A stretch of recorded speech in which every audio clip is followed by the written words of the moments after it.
Is it there? Oh, okay. Hi. Can I have everyone's attention? Excuse me. Um, First of all, thank you all for coming. It's going to be a lovely evening. Um, the SAH suffered a huge loss this week. We unfortunately, our executive director, Pauline Saliga, who was in the job for 27 years, passed away on Sunday. As I said, it's quite a loss for all of us, and she really did an amazing job of advancing the organization. So I'd like to dedicate tonight's lecture to her. And I'd like to introduce Greg Tornatore, a board member who's going to introduce our speaker. So thanks for coming.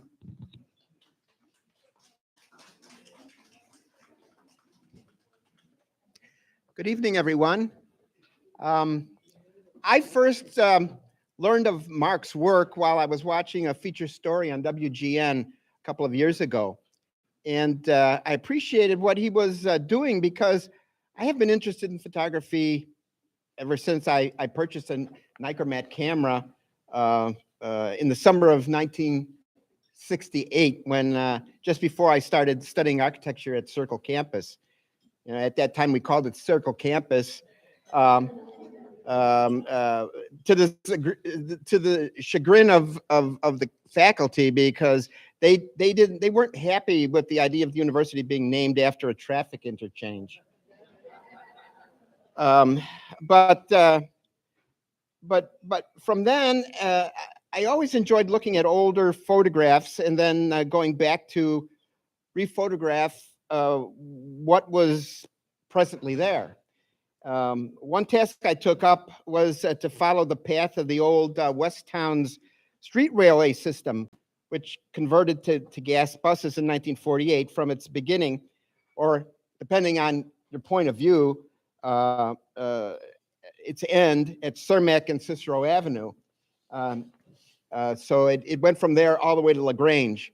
I obtained these photographs, I don't know from what source it was, but it was a package of about 20 or 30 photographs, clear black and white photographs. And as the line zigzagged its way through Cicero, Berwyn, Forest Park, and literally went through the river and through the woods to Brookfield Zoo and beyond, it was difficult to match the perspective of these old photographs with the photographs that I was taking from the same, what I thought were the same vantage points. I never really attempted to overlay these old pictures with the new ones, or new over the old. And that's what's so unique about Mark's work. He blends the old and new views seamlessly. These days, because of smartphones, everyone's a photographer. However, the man or woman in the street takes pictures, but the professional makes pictures. Every time I see one of Mark's overlays, what I called overlays or collages, he calls them rephotographs, it makes me smile. And I think about how life must have been back then. It gives one a sense of history, and how we evolved over the years, for the better or the worse. I'd like to think it was for the better. Sometimes it's for the worse. But please welcome Mark Hirsch.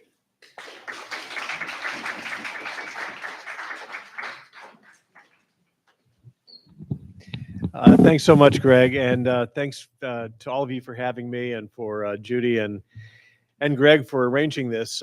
Really excited to be here to meet you guys and to be in this tremendous club. I'm so honored to be to be among the few that have preceded me, I suppose, or many that have preceded me. So it's really exciting to be here. as Greg mentioned, what I do, and for those of you that, well, let me ask: has anybody seen my work before at art festivals or any place around? Oh, that's fantastic. Okay, great. So you may have seen one of my pieces here, and essentially, as Greg mentioned, what I call this is rephotography, or my brand is time after time historical rephotography. And essentially, I start with old historical photographs from the late 1800s, early 1900s, and I blend them with photographs that I take from the exact same spot, 100, 120 years later. And for me, part of the fun has always been the hunt of finding these old photographs, and then finding that spot where 120 years ago a photographer stood on that very same spot and took that very same picture. And and I've learned about some of the history of early American photography and know the history of some of these famous photographers, famous to some of us that study that stuff. And it's just really exciting for me to find that spot, and I have that eureka moment that I get when I say, "Oh wow, there is this shot," and it's very exciting. But it all started about 6 years ago when I came across this old photograph. Some of you may have seen this. This photograph's been around a bit. You can see down on the little inscription down on the lower left side. It says Shore Drive, Lincoln Park, with a copyright date of 1905. And I thought it would be kind of fun, as a lot of people do, I think, to go out and reshoot that picture from the same vantage point. And that's what I did. And I looked at them side by side, and I thought, well, that's kind of neat. And there are books that have been published. I think Chicago Then and Now is one you've probably seen, or Lost Chicago, where they do these side-by-side comparisons of Chicago. But I wasn't content with that. I thought, well, what if I could take it a step further and blend the two together? And so this is the first one I ever did. And so that became that. And of course, you've got, with the old photo, you've got nothing like that, right? There's no skyline. There's not a whole lot that is there today. And I thought, well, that's kind of cool. At least I thought so. Anyway. And so, I thought, well, I got to do more of this stuff. And so I did a few more. And this was one of the next ones that I did. And this is a shot of State Street south of Lake Street in 1900.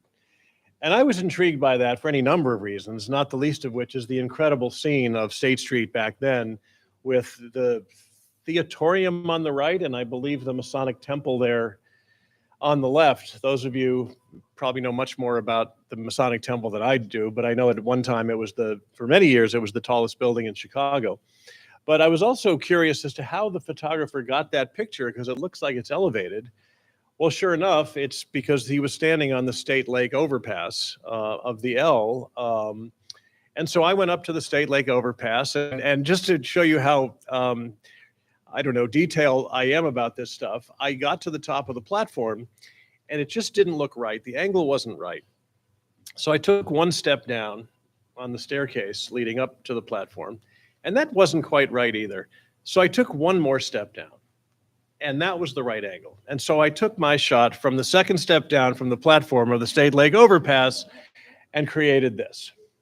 So now, of course, it's a very different scene, right? And to me, it was important to capture some of what the exciting parts of the old image were, namely some of the great buildings on the right, blended with, of course, the new scene with the Chicago Theater marquee, which I think for all intents and purposes has almost become the unofficial logo of Chicago, right? I mean, that theater is known the world over. So that picture has just sort of become one of my most popular pieces, and I'm still to this day, I think it's just a fun image to look at, and sort of look at how I've sort of weaved the old and the new and the street scene and whatnot. So really proud of that image and all of that, all the history that it really shows. By the way, jump in anytime. If you guys have any questions or want to say something good, bad, or ugly, just let me know, and I'll be happy to take any questions as we go along. So then, and then, so as I've been doing this, this was one I just had to do, right? I mean, I've been looking for a picture of George Streeter for the longest time. And, I guess there are many stories of Cap Streeter and, how he beached his ship, the Rutan, where he did it, and all of the legends behind him, some of which are true, some of which I don't know they're true.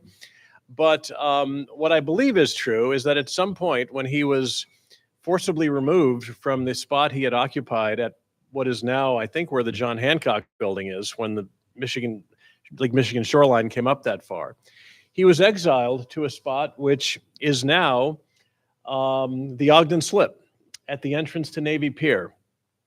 And what I thought was so interesting about this picture is, of course, they would eventually name this neighborhood after him, and Streeterville, of course, is famously named after George Streeter. But if he were beached on that spot right now today, he would be overlooking some of the most incredible real estate in Chicago. And so I had to get a Cap Streeter picture, and I also had to get a St. Regis picture in there, and I was able to get this one.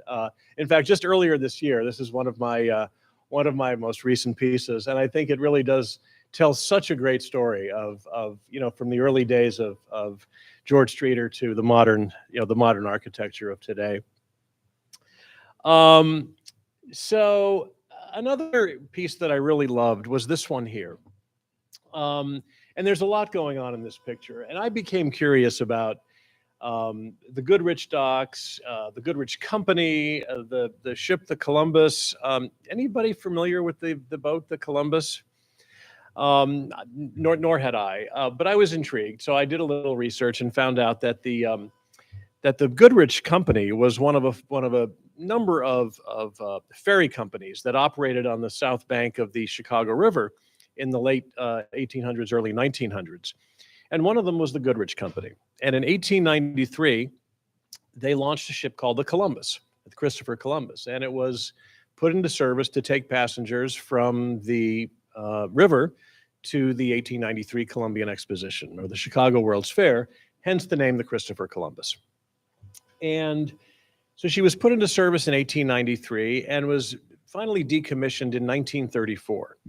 But only after, in 1933, she also took passengers from the docks to the 1933 Century of Progress World's Fair, making the Columbus the only attraction that appeared at both the 1893 and the 1933 World's Fair. And over the time of her service, she carried almost 2 million people around the Great Lakes because she was put into ferry service, and you could go to Milwaukee for a buck and all around. And to this day, no ship has ever never carried as many passengers as the Columbus did during her time. But I became a little more curious about the Goodrich Company and found out that the founder of the company and owner, Albert Goodrich, who I believe was a distant relative of the B.F. Goodrich Tire Company founder. So Albert Goodrich had this shipping company, and inexplicably, he became the fire commissioner of Chicago in 1927. And because of his background in the maritime business, those of you that are boaters know that all ships have red and green lights on the ships to indicate port and starboard. So for some unknown reason, when he became fire commissioner, he installed red and green lights on the side of every Chicago fire station. And if you look at any Chicago firehouse today, you will see there are red and green lights indicating port and starboard on the firehouses because of what Albert Goodrich started in 1927. So, that's just a piece of Chicago history that everybody needs to know about, because it's just clearly something we all need to know about. But the interesting thing is, if you look at this scene today, if you're standing on the south side of the Chicago River and you're looking at where the Goodrich docks were, which were basically at Rush Street, this is what the scene would look like today. So, and again, another one of my favorite pieces, only because obviously right here in this picture, you got, three of the most iconic buildings in Chicago: the Wrigley Building, the Tribune Building, and the Medina Temple, now the, the Intercontinental Hotel, I believe? Right. So again, I just thought that the combination of the story here and what that scene looks like today made for one of my favorite pieces in my collection. Okay. So one of my most recent pieces, and I think one that has probably my favorite story of all of the pieces I've done, is this one here. And this is a scene from Randolph Street. We're looking east from Dearborn, as you can see, towards State. There's Marshall Fields there. There's a photo taken in 1914.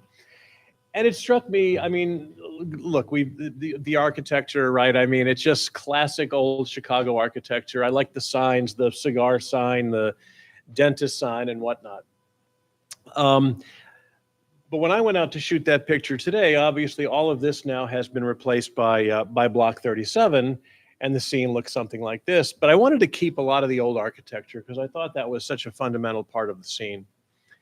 But what intrigued me more than anything was the white billboard on the lower right side of the picture there on what is, you can see, the Cunard building.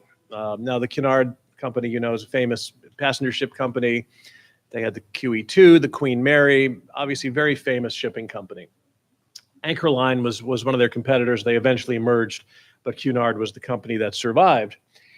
And this was their Chicago sales office at the corner of Randolph and Dearborn. And in 1914, when this picture was taken, they were promoting the voyages out of New York of their three biggest ships, the Aquitania, the Lusitania, and the Mauretania. So in 1912, 2 years before this picture was taken, the Mauretania was one of two ships that had gotten word that the Titanic had struck an iceberg. And she and her sister ship, the Carpathia, were dispatched to try to rescue passengers. The chairman of the Cunard line was on the Mauretania at the time.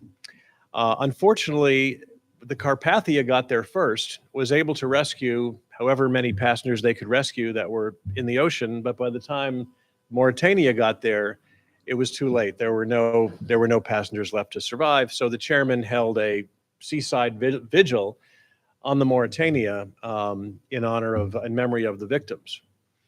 Well, then, of course, famously, a year after this picture was taken in 1915, the Lusitania was sunk by a torpedo fired from a German U-boat, which precipitated the U.S. entry into World War I. And then 3 years later, in 1918, the Carpathia, that had rescued the passengers from the Titanic, was also struck by a German U-boat and sunk, making it one of the last casualties of World War I before the war ended later that year in 1918. And so in this one random picture of Chicago in 1914 is the story of some of the greatest maritime history in American and really world history. And it's just so ironic and iconic that you're seeing a picture that was featured here in our city. But the story doesn't really end there, because as it turns out, there were survivors of the Lusitania. And there were passengers from Chicago in the Lusitania. In fact, one couple, sadly, who did not survive, was Charles Ambrose Plamondon. Anybody hear of the Plamondons? So Charles and Mary Plamondon were celebrating their 36th wedding anniversary. He was a sort of a famous industrialist. He had a tool and die company here in Chicago. And he and his wife were on the Lusitania when it sunk, and sadly they did not survive. But his cousin Edwin, I believe, had better luck, because 3 months after the Lusitania went down, the Eastland capsized in the Chicago River, and his nephew survived the sinking or the capsizing of the Eastland. And if that isn't crazy enough, 12 years before the Eastland disaster came the Iroquois Theater fire here in Chicago, I believe in 1902, 1903, maybe 1902. And Charles Plamondon's daughter, Emily, was in the Iroquois Theater when it caught fire and burned to the ground, and she survived that. Of course, it is to this day, it's the largest single loss of life of any fire in American history. But the Plamondons survived two big disasters, did not survive one. But I mean, again, just with this one sign on this photo, it has so many stories, and it's the stuff that, I mean, I just love most about what I do is, blending together the pictures is great, but learning some of the stories behind what's going on is to me, gives me such a great thrill. Okay, so my newest piece, this one I just completed 3 weeks ago. Now, this is a very famous picture. You've probably seen this picture. I think it's in the Chicago History Museum. It's actually one of many photos from the day that show this just nasty traffic jam that always occurred at the corner of River Street and the Rush Street Bridge. Now, of course, River Street is no longer there. It became Wacker Drive. In fact, I believe it was Daniel Burnham's plan of Chicago that called for the elimination of River Street and Water Street, which is right behind it, and forming Wacker Drive, a bi-level roadway.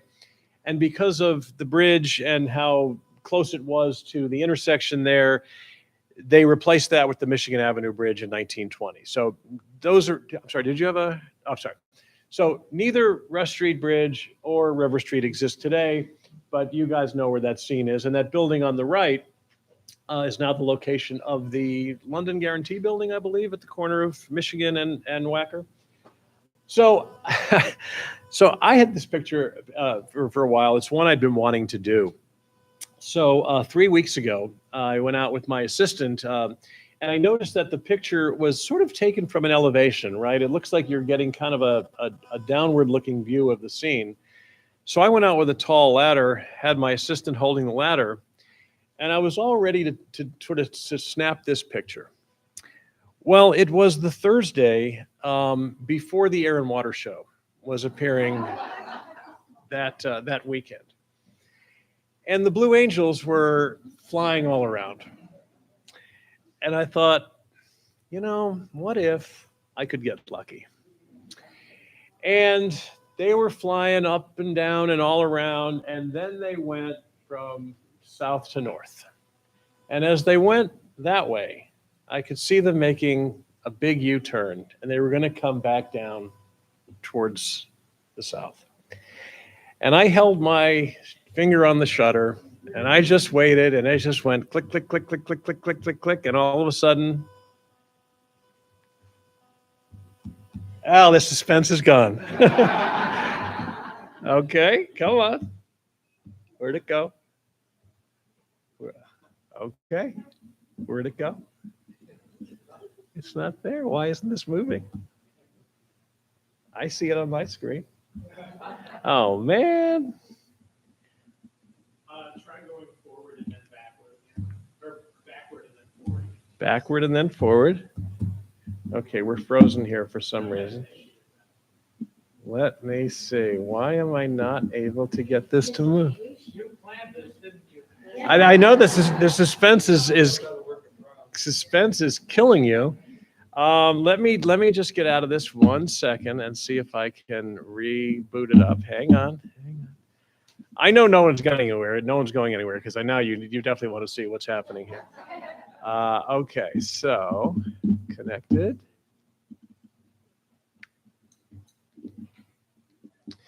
Well, I'm stumped. Here, let's try it again. Oh, wait a second.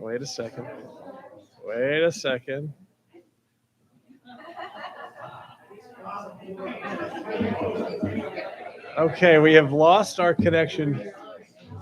Where is Kristen? Is she here?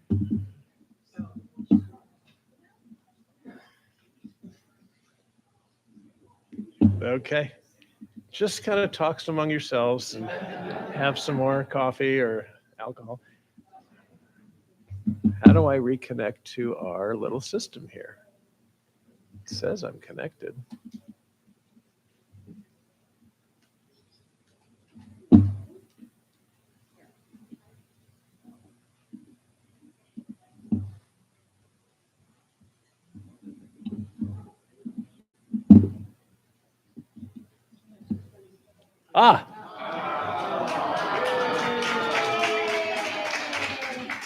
So as just plain dumb luck and maybe a tiny bit of planning. So here you have a scene from 1915 blended together with, here's you've got a horse and carriage, and then a squadron of fighter jets flying through the picture. So this is probably the most dramatic example of of a blend in old and new that that I've done. But as is the case, the story doesn't end there. So I was intrigued by, and here's the Goodrich line again. So here's the Goodrich docks. Now the price has gone up from the other shot from 1900 or 1905 when it cost $1 to do a round trip from Chicago to Milwaukee. Now it's $1.25, as you can see on the sign.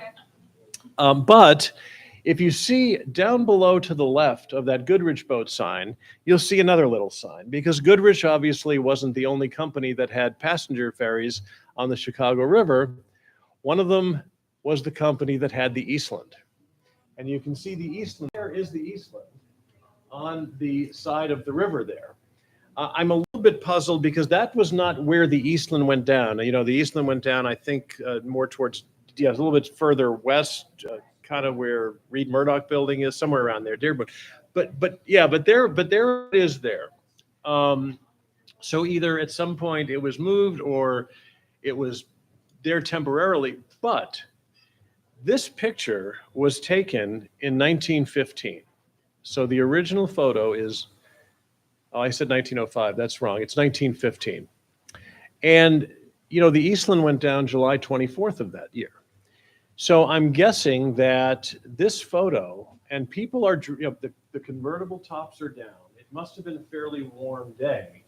So I'm guessing that that photo was taken very shortly before, you know, July 24th, when the Eastland capsized, sometime shortly after that picture was taken. Okay, just a couple more here for you. So because we are in a, I had to have a little architectural connection here with some architects I think some of you have heard of. So here's my connection to Daniel Burnham. So I came across a fantastic lithograph called The Dream City, and it was illustrated in 1893 by an illustrator who went up in a tethered hot air balloon, something like that you see up in the upper left. And he drew this incredible scene of the World's Fair in its place, you know, in Jackson Park, with the nascent city of Chicago all full of smokestacks in the background. And in 2018, the 125th anniversary of the fair, I wanted to do something that would basically show what would the World's Fair look like if it was set in present-day Chicago. So I chartered a helicopter to take me up and try to find that angle where this illustrator illustrated this fantastic scene from. And using the Museum of Science and Industry as my reference point, because it's the only building that is still where it was in 1893, I took my photograph and blended them together to create a frozen image again. No, got ahead of my, okay, so there is my version of the Dream City, showing what the World's Fair would look like if it was set in present-day Chicago. So I was so smitten by the way this turned out that I created this as my only signed, numbered, and framed limited edition piece. I only did 50 of them. And at the first art show that I had exhibited this, that I was exhibiting this at, I had number 2 on the wall. I set aside number 1 for something different, but I had number 2 on the wall at my art show. And I'm standing there in my booth, and I'm sort of standing near the piece, kind of like this. And I can see this woman kind of with her eyes bugging out, and she just is like, from a distance, I could see she was looking at my piece, The Dream City, and she makes a beeline right over to me. And she said, "I'll take it." It's a big frame piece on the wall. She didn't look at the price. It was a $2,500 framed piece. She said, "I'll take it." I said, "Oh, thank you so much. My name is Mark Hirsch." And she said, "My name is Greta Burnham. I'm Daniel Burnham's great-great-granddaughter." So I picked myself up off the floor and you know, took her order, took her credit card and all that. And she called me the next day and said, "You know, I like it so much, I want to buy another one for my father, who's Daniel Burnham's great-grandson." So the Burnhams have number 2 and number 3. You know, obviously can't think of a greater honor than to have the Burnhams, owning some of my artwork. And as an aside, did anybody know her, Greta Burnham? Anybody ever met her? What a delightful human being she is. I mean, she is. She's lived in a number of countries. She speaks 5 languages. When I delivered the piece to her at her home, she has a beautiful home in Lincoln Park. So I go in, you would never know she's a Burnham. There was literally nothing that in her house. There's nothing in her house that would scream that I'm a descendant of, well, there is now, there's something in her home but there was nothing. And she was just so delightful. She said, would you like to have a glass of wine? And I said, yeah, this is great, So I stayed with her. We spent a couple hours with her, and just such an incredible person. And it dawned on me that it's kind of a neat story to have, maybe the media would like to know that Greta Burnham has this piece. And she said, Mark, I'm a very private person. I don't like social media. I don't really, feel free to tell the story, but I don't want to be, involved in any media. So anyway, so that's the story of how I got to meet Greta Burnham, Daniel Burnham's great-great-granddaughter, who has one of my pieces of artwork. Okay, one last story before I go. You all may have seen another sort of famous lithograph. It was in the Chicago History Museum when they were doing that, and they may still have it, the Chicago Fire Exhibit. It shows a piece called The Destruction of Chicago by Fire, October 1871. It was illustrated by a kind of a well-known artist of the day, Thomas Kelly. He was a contemporary of Currier and Ives, the famous printmakers of the late 1800s. And he drew this, obviously an incredible scene of Chicago on fire, and just an incredible piece. Again, I wanted to sort of tell the story of what would Chicago look like if the fire was burning today, but also how did the city rebuild itself after the fire? So, not using a helicopter this time, but using satellite imagery. I was able to get a photograph of Chicago from that same angle to create this piece and kind of show, wow, look at how big was that fire, but also what emerged from the fire. And obviously so much emerged. The lakefront, everything that we know about Chicago today is largely due to the fire. So I'm exhibiting this in one of my shows. Well, it was last year because 2021 was the 150th anniversary of the fire, and that's when I did this piece. And I'm exhibiting it at one of my shows, and a couple comes into my booth, and he's looking around. He's got his nose up to this piece. He is looking at every pixel in this illustration and some other stuff in my tent. And his wife comes up and says, "Man, my husband really likes your work." I said, "Oh, that's great to hear." She said, "Yeah, he's an architect." I said, "Oh, that's cool." So then he comes over and said, "Really love your work." And I said, "That's great. Your wife tells me you're an architect." He said, "Yep." I said, what firm do you work with? And he said, "No, it's a small firm you've probably never heard of." And I said, "Well, I'm kind of into architecture. I may have heard of the firm." He goes, "Well, it's a firm called Adrian Smith Gordon Gill." I said, "Really? What's your name?" He goes, "Adrian Smith." So Adrian Smith bought my piece, and I had never met him. I had never known what he looked like, but I felt kind of like a schmuck when I said, you work for that firm? What's your name?" "Adrian Smith." So anyway, I assume we're in good company here, and you all know who Adrian Smith is. But again, I think between having a Greta Burnham have one of my pieces and Adrian Smith having one of my pieces, I think I've kind of run the gamut of Chicago architecture. So those are some of my stories. There's a lot more, but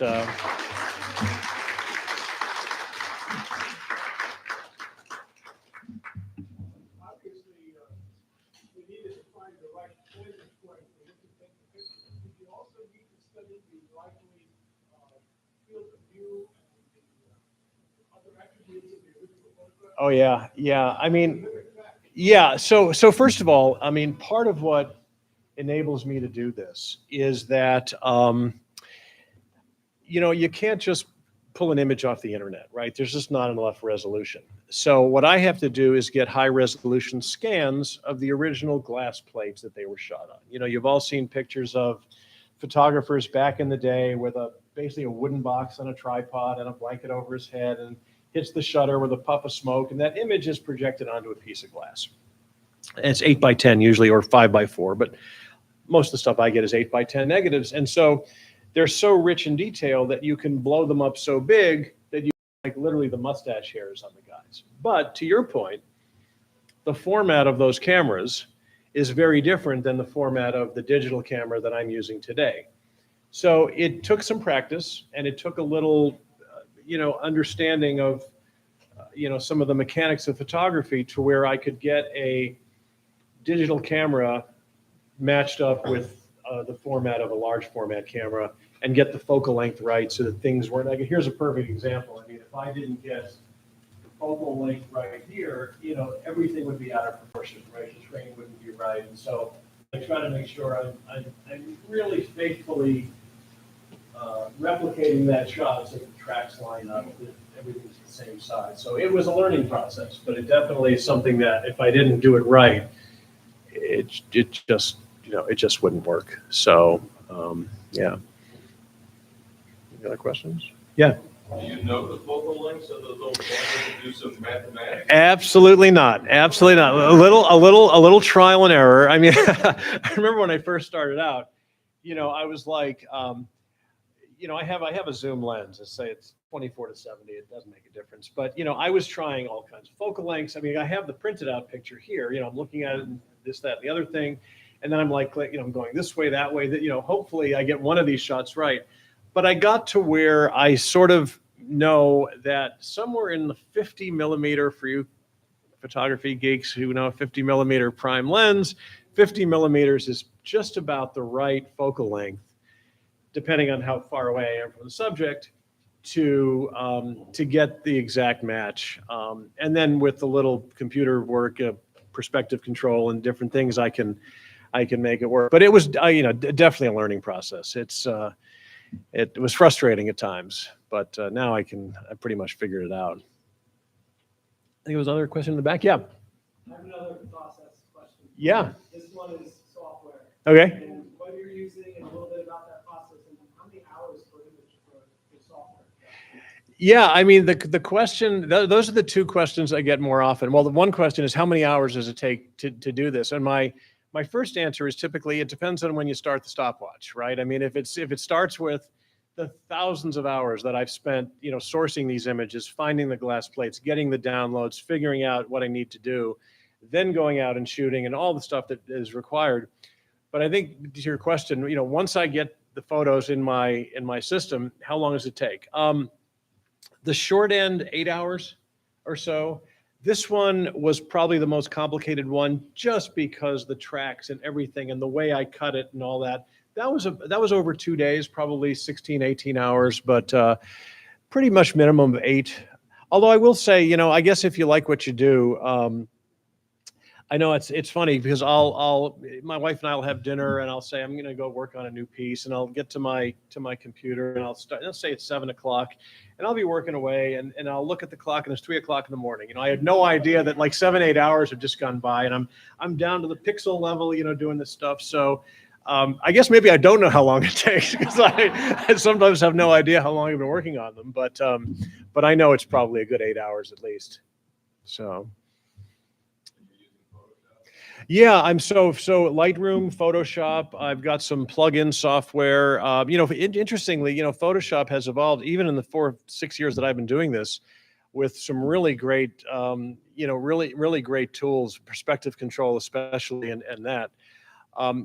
People say, wow, you must be a Photoshop expert. I like to say, I don't use 95% of what Photoshop can do. I mean, I'm an expert on 5%, but the rest of it, I don't even know how to use. So, but yes, Photoshop and some other plugins and things like that. So, yeah. Are you like archiving 2022 so somebody 110 years from now can do just about Yeah, so I was hoping that maybe in this group, or maybe you all know of an architect that is actually doing some planning right now and we could do a three-way split of an old photograph. Like if I could have, met Jeannie Gang before she did St. Regis and do like an old picture of Streeter, what it looked like a couple of years ago, and then what her diagram looked like, and kind of do a span of of past, present, and future. And that would be kind of a cool thing. But as of right now, I'm not sure how to make that happen. So, yeah. I would imagine working with Photoshop at the pixel level, there are countless opportunities for oops. Oh, yeah. How often in your habit do you save what you've got so that you can go back? Yeah, I suppose anybody that's ever worked, it doesn't matter what software. It could be Photoshop, it could be Word, it could be Excel. It doesn't matter. At some point, you've been working on something for hours, you never saved your work, and the thing crashes, and you're like, oh, geez. That's happened a time or two. And I've started over, and that is not a fun process. But I will say this, there are times when I go out and I just don't get it. I don't get the angle right. I don't get the perspective right. As hard as I try to make it work, I just didn't get it right. And I have a whole folder of files of unused PSD Photoshop files. It's because I didn't get it right. And so unless I can ever, figure out how to make them work, it doesn't always work. So, most of the time it does. Sometimes I just can't do it. So those are unfortunate. Yes. I'm not a photographer, but do most of your old images just happen to be of summertime as opposed to winter due to the limitations of the original technology? Yeah, I guess that's a good question. It's hard to know. Usually the year that the year is always on there. A couple of images that I have the original inscription. I can think of one that says July 16th, 1909 or something. So occasionally there will be an indication of the month or the day specifically. But one of the things that I try to do, and this is a perfect example. So this one, I knew from the shadows that the sun was in the west, right? Because the shadows are all going this way. So I timed my shot to make sure that the shadows lined up so that I'm not only getting the right perspective, the right angle, but when I can, get the right time of day. So it's a really believable, blend of old and new. And I think it's that little detail that, probably some people wouldn't know about or care about, but it would just bug the shit out of me, if it just, the shadows didn't line up. So I always try to do that. But to your point though, it looks like a spring day. Just by the attire. I think the same thing in a lot of these, you're looking at people who don't have heavy coats on, although then everything was like heavy, wool. Just a walk down the lakefront with, that kind of clothing on. So, but it's hard to know. But it does look like most of them were in fairly warm weather. Anyone else? Okay. Oh, one more, yeah.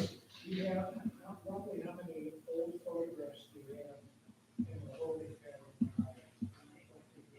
How many do I have in my queue? Oh, a lot. The other thing too is I've done, in addition to Chicago, I've done this in 12 other cities. So I've got a whole collection of Chicago, New York, Boston, San Francisco, Washington, LA, Detroit, Pittsburgh, Philadelphia. I've kind of gone around the country to do this stuff.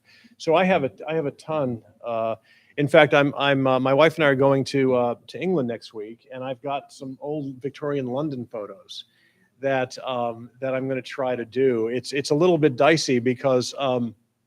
And I don't need a lot. I just want the iconic London, the Big Ben across the river and Tower of London or Westminster Abbey or Parliament or something. So I've got all these old London pictures, but I've been using Google Street View to try to see, do those angles still exist? And it's really hard to know if I'm going to be able to get that. If I can just get one, I just love to, my first international city, to be able to do a London piece, I think would be really cool. But other than that, I have a lot in the queue.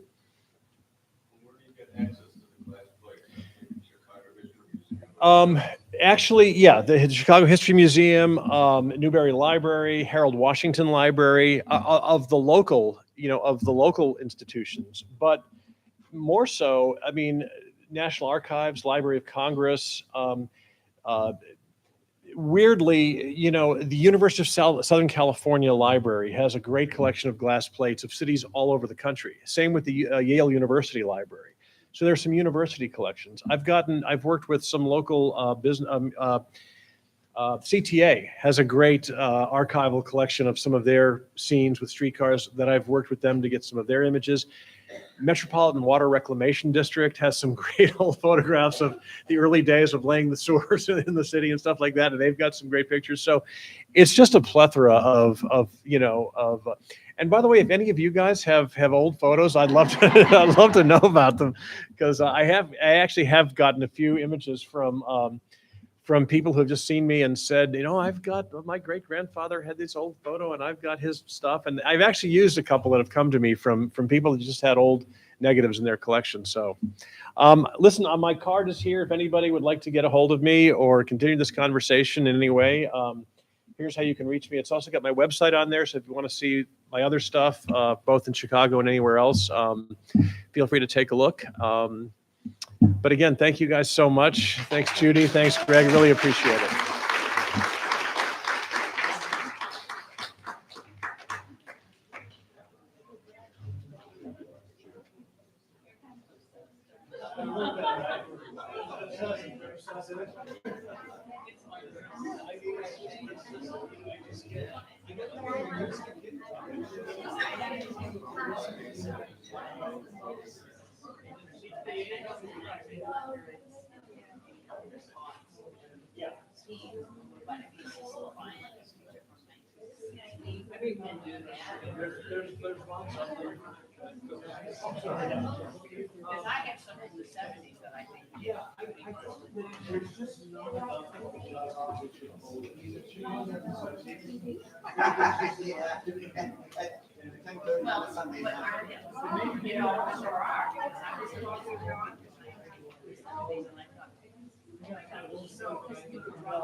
You never know you were in the same building.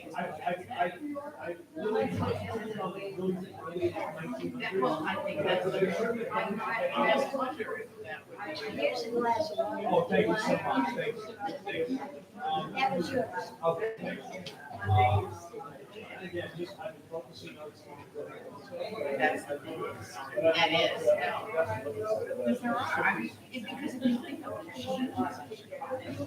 over the past 30, 40, 50 years, it probably has much changed as the 1900s. Well, there were at least two. One was the FSA, Foreign Services Administration, probably in the 30s, out of which we have some very famous photos, baseball photos. The woman in Oklahoma, Right. with the kids. That was part of the FSA project. In the 50s and 60s, there was another project called the Starkville Woman Survey, which cataloged a number of things in the 50s. And I have some of those. I actually got a few. I mean, they're not like, We walk this all the time, and I'm taking it to the streets over there. well, that whole, yeah. But that's not, no, I mean, because this is. Yeah. I mean, a lot of this is really familiar, but seeing that, I've done that. I think so many people. And I didn't have any idea what kind of gate. Yeah. I mean, that's. I mean, so many people have taken this piece because I think it's running down. If you've ever, yeah, Running so down. many people know that. Yeah. Yeah, but so, oh, it looks so good. I'm Judy's sister. We met at the, what do we think? Okay.